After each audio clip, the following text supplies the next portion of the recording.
আমি জাফর সাদিক। এবার অন্যান্য শীর্ষ সংবাদ। বিরোধী দল হিসেবে সংসদে কার্যকর ভূমিকা রাখবে জামায়াত। জনগণের ক্ষমতায়নে সরকারের গঠনমূলক সমালোচনা করবে, জানালেন আমির। তারেক রহমানের মন্ত্রিসভায় অনেকের নাম থাকবে অভিজ্ঞ ও তারুণ্যের সমন্বয়। একক এলাকা নয়, আঞ্চলিক ভারসাম্য রাখতে চায় বিএনপি। শীতের নির্জনতা কাটিয়ে প্রকৃতিতে বসন্তের রং, ফাগুন হাওয়ায় ভালোবাসার উৎসব। রাজধানী সহ দেশের বিভিন্ন স্থানে বর্ণিল আয়োজন।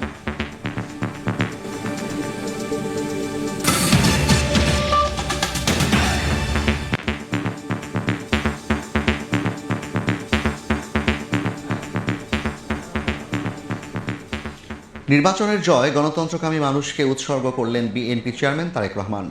সব প্রতিশ্রুতি পর্যায়ক্রমে বাস্তবায়নের ঘোষণা দিয়ে বলেন, যে কোনো মূল্যে শান্তি শৃঙ্খলা বজায় রাখতে সহযোগিতা। নির্বাচনে নিরঙ্কুশ জয়ের পর প্রথম সংবাদ সম্মেলনে বিএনপি চেয়ারম্যান হুঁশিয়ার করেন, কোনো অন্যায় বরদাস্ত করা হবে না। আহমেদ সালেহিনের রিপোর্ট। 2/3 বেশি আসন নিয়ে নির্বাচনে নিরঙ্কুশ জয়। দীর্ঘ 2 দশক সংগ্রামের পর ভোটে নির্বাচিত হয়ে সরকার গঠনের পথে বাংলাদেশ জাতীয়তাবাদী দল বিএনপি। নির্বাচন পরবর্তী আনুষ্ঠানিক সংবাদ সম্মেলনে সদ্য বিজয়ী বিএনপি চেয়ারম্যান তারেক রহমান। শুরুতেই তিনি দেশের মানুষের প্রতি কৃতজ্ঞতা প্রকাশ করে ধন্যবাদ জানান সুষ্ঠু, সুন্দর ও অংশগ্রহণমূলক নির্বাচন উপহার দেয়। তারেক রহমান বলেন, এই বিজয় বাংলাদেশের মানুষের, এই বিজয় বাংলাদেশের, এই বিজয় গণতন্ত্রের, এই বিজয় গণতন্ত্রকামী জনগণের। আজ থেকে আমরা সবাই স্বাধীন। আমি দেশের সকল জনগণকে জানাই আন্তরিক অভিনন্দন। সকল প্রতিবন্ধকতা মোকাবেলা করে আমরা দেশের গণতন্ত্র প্রতিষ্ঠার পথ সুগম করেছে। এবার দেশ গড়ার পালা আমাদের। দেশ পুনর্গঠনের এই যাত্রায় আপনি, আমি, আমাদের প্রত্যেককে দায়িত্বশীল ভূমিকা পালন করতে হবে অবশ্যই। নির্বাচন সংশ্লিষ্ট সবার প্রতি কৃতজ্ঞতা জানিয়ে গণতান্ত্রিক আন্দোলনে নিজ দলের নেতাকর্মী সহ জুলাই অভ্যুত্থানে শহীদ ও আহতদের ত্যাগকে সম্মান জানান তারেক রহমান।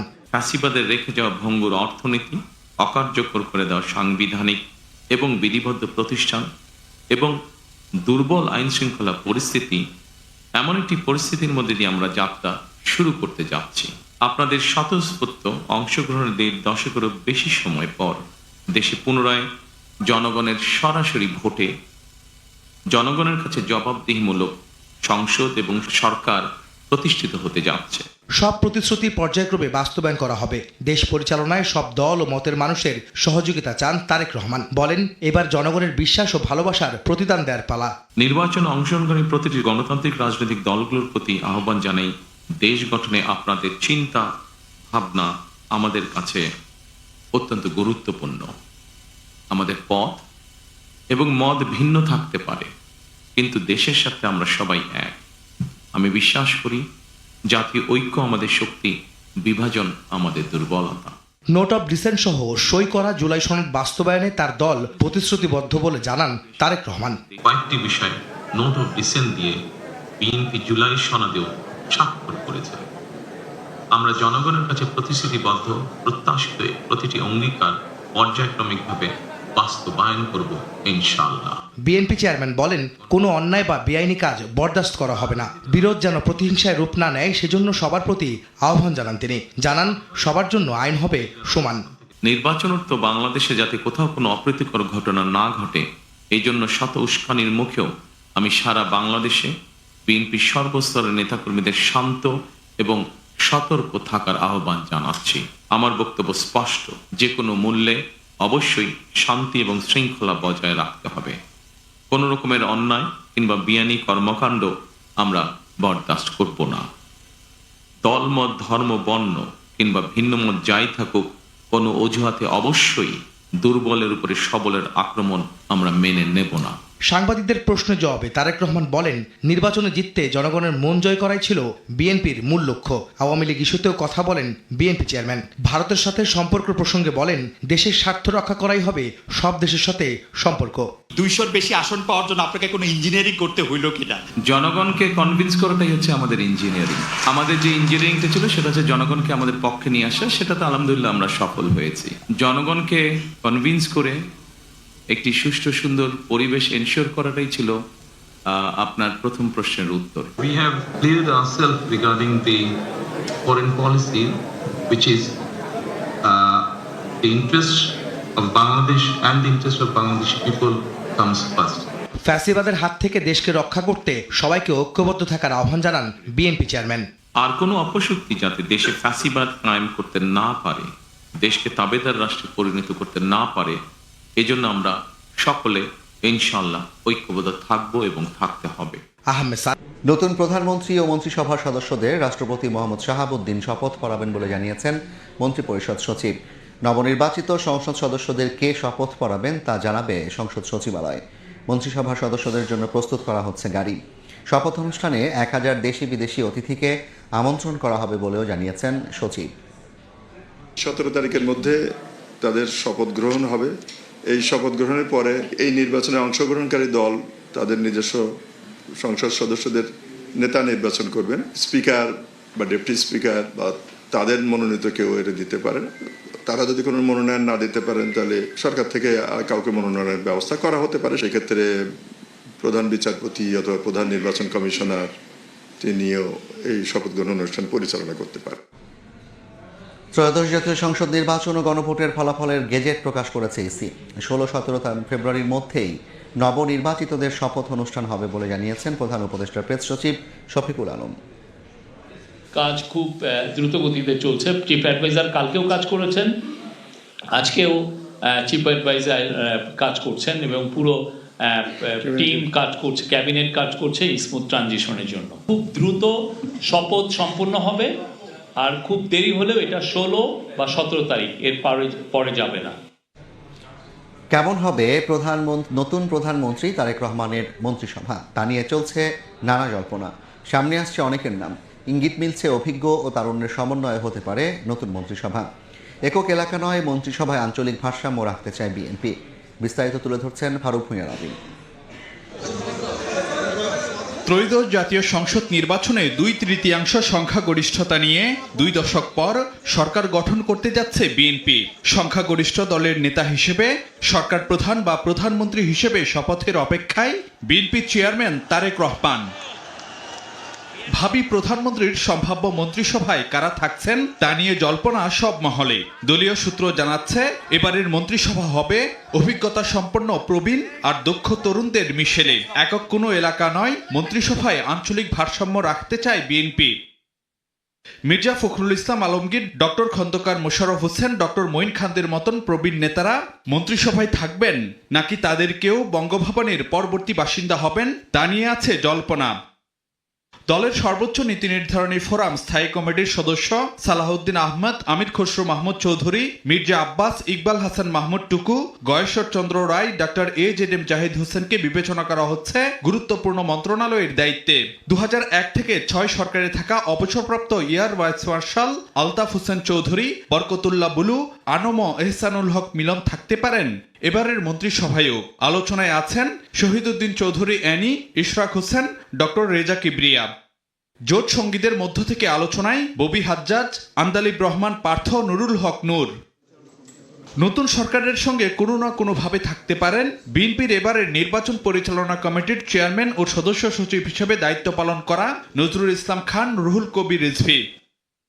নতুন ক্যাবিনেটের সম্ভাব্য টেকনোক্র্যাট সদস্য হিসেবে আলোচনায় মাহাদি আমিন, হুমায়ুন কবির, AKM ওহিদুজ্জামান। পরবর্তী সংসদের স্পিকার হিসেবে শোনা যাচ্ছে সিনিয়র আইনজীবী। সংবাদ, ঢাকা। সন্ধ্যার সময় আরও থাকছেন।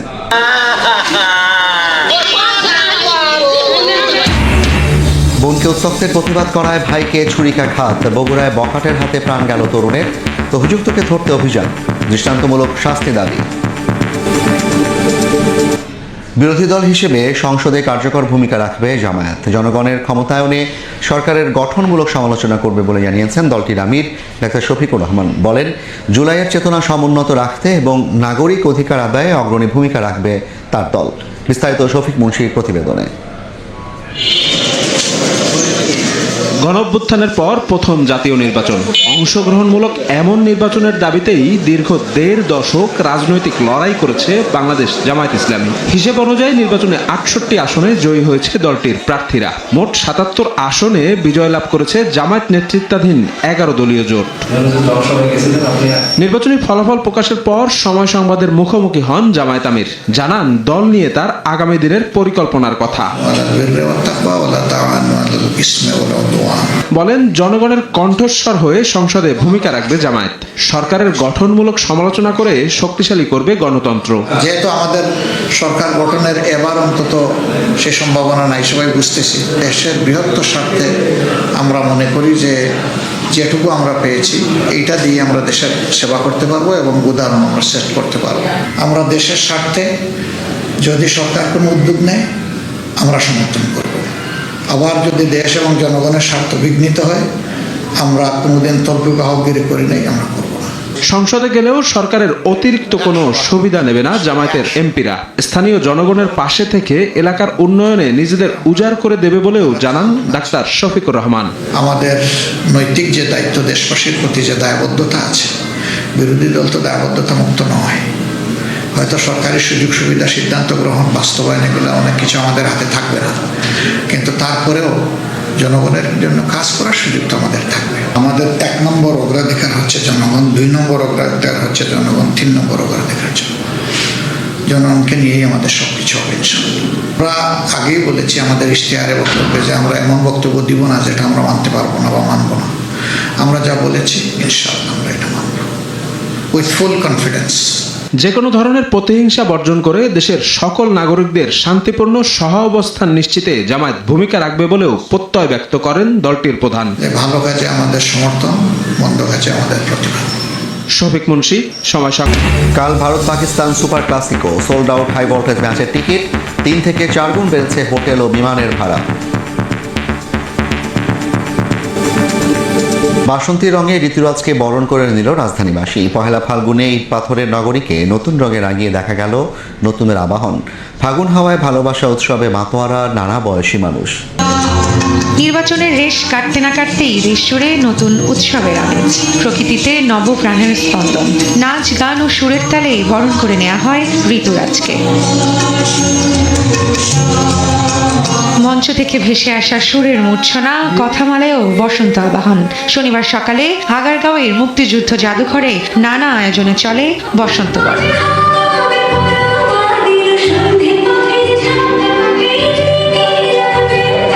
মুকুলের মতন যেন সুবাস বয়ে নিয়ে আসে আমাদের দেশে। বাঙালির ভেতরে, মনের মধ্যে এবং বাঙালির জীবনযাপনের মধ্যে সে রং সারা বছর ছড়িয়ে থাকে। আমাদের প্রত্যেকটা মানুষের মধ্যে যেন মেলবন্ধনটা থাকে। সময় গড়ানোর সঙ্গে বসন্ত রং ছড়িয়েছে পুরো রাজধানীতে। বিকেলে বিভিন্ন বিনোদন কেন্দ্রে প্রিয়জন, বন্ধু বান্ধবকে সঙ্গে নিয়ে ভিড় করেন নগরবাসী। নির্বাচনের পর দেশের স্থিতিশীলতা ফিরে আসার প্রত্যাশাও ছিল সবার কণ্ঠে।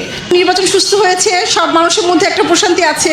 সবসময় আমরা বসন্তের দিনে আসলে বাসা থেকে বের হতেই বাচ্চাদের নিয়ে অনেক ভয় শঙ্কা কাজ করে, তো এবার সেটা করেনি। নির্বাচন শেষ হয়েছে, নতুন সরকার আছে, নতুন বছর, নতুন বসন্ত, তাই আমরাও সবাই ঘুরতে বেরিয়েছি। এই পরিবর্তনটা যেমন আসবে মনে করি শান্তিষ্ট থাকবে, সব ভালোভাবেই হবে। এদিকে ফুল ব্যবসায়ীরা বলছেন ৩ দিনের ছুটিতে সরবরাহ কম থাকলেও গত বছরের তুলনায় এবারের বেচাকেনা বেশ ভালো।